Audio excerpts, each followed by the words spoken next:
मुंबई म्हटलं की स्वप्नांची नगरी, पण या स्वप्नांच्या नगरीत अजून खूप काही गोष्टी आहेत ज्याची फारशी कोणीच कल्पना करत नाहीये. मुंबईत अनेकांचे स्वप्न पूर्ण होतात खरे, पण याच मुंबईचं स्वप्न कधी खरं होणार याचा कधी विचार केलाय का? अनेक मुद्द्यांवरून मुंबईत खडाजंगी नेहमीच होत असते, मग ती राजकीय असो किंवा सामाजिक, पण यात मुंबईकर पिसलाच जातो. आता अलीकडेच मुंबईत एक बॅनर वॉर सुरू होतं. ते इतकं टोकाला गेलं की राजकीय पक्षांना त्यात उडी घ्यावीच लागली. मराठी माणूस जागा हो अशा आशयाचे बॅनर मुंबईत झळकले. 2000 पासून ते 2025 पर्यंत हेच सुरू आहे.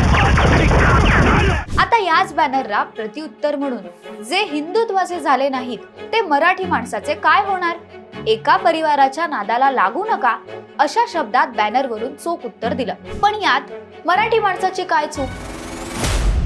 या शाब्दिक चकमकीत मराठी माणसाचा आवाज दबला जातो. पण मूळ प्रश्न हा आहे की मुंबईत मराठी माणूस आहे का?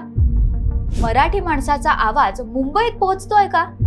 खरंच मुंबईत मराठी माणसाचं अस्तित्व शिल्लक आहे का, की पुन्हा एकदा फक्त मराठी माणूस आणि मराठी अस्मिता यावर भाषणच होत राहतील? या सगळ्या प्रश्नांची उत्तरं आज या व्हिडिओमध्ये पाहूयात.